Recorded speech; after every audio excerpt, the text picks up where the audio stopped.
You've probably seen most of the stuff I'm about to show you. Things like quotes, or hallways, maybe even lockers or stairs, windows or the courtyard. You've seen it all. But you never think about what happens after school, after all of it's empty, when everything's left alone and still. What happens? What do the teachers do? Are the hallways just silent? Or does something happen? Are we missing something? Maybe. But none of us ever knew. And I wanted to know. So that's what I did this project. I went around and I asked, and I found out. All these teachers do some pretty weird stuff after school. And I thought I'd show you, 'cause we all deserve to know what happens when the school closes and teachers are left alone and hallways are empty. And all we have to do is wonder, what happens in this school after hours? I created a team of people to help me find out what teachers do after school. This team consisted of Nicole, the goofball, codenamed Nick; Kinsey, the camera rejector, codenamed Ramen Noodles; Jamie, the brainiac, codename Asian; Michaela, girly girl, codename Mac.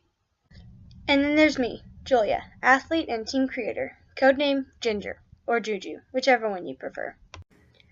First, we decided to go to Mr. Cox and find out what he did after school. The only thing is, we didn't find him in his classroom. We found him here, doing this. Next, we discovered that Mr. Holman doesn't really go and change the boards after school. He does weird stuff like this. After traveling farther down the hallway, we found Miss Swearington, and she gets so delirious after her hard day of work that she does the chicken dance, and she doesn't even know how to do it well. We then decided to travel to the other side of the school to see what another teacher did.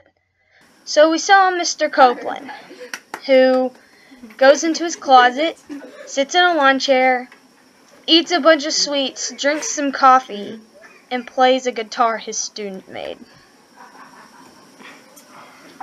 It's even worse in person because you can actually hear the guitar, and it ain't pretty. We thought we'd at least give Schaumburg a chance, but this is what we found.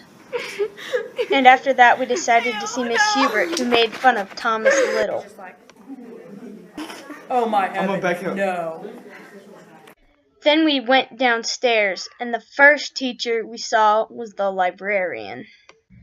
We found out she resorts back to her childish ways after school, and it even gets worse for some of the other teachers. Coach Kelly finds it so hard to deal with stress that she just passes out after work. We also found Coach Weeks sneaking into Mr. Thompson's office just to do some push-ups. And Miss Pettis doesn't even need an introduction. Gotta make it, gotta work on the shot. Make sure my students know that I'm the best. Okay, here we go.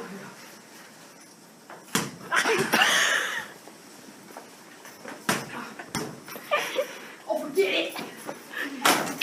So there you have it, just a few of the many teachers we saw doing some really weird stuff after school. So just remember, teachers aren't always just sitting at a desk or talking to other teachers. There's way more than that. Because you have no idea, none of you do, of what teachers really do after hours.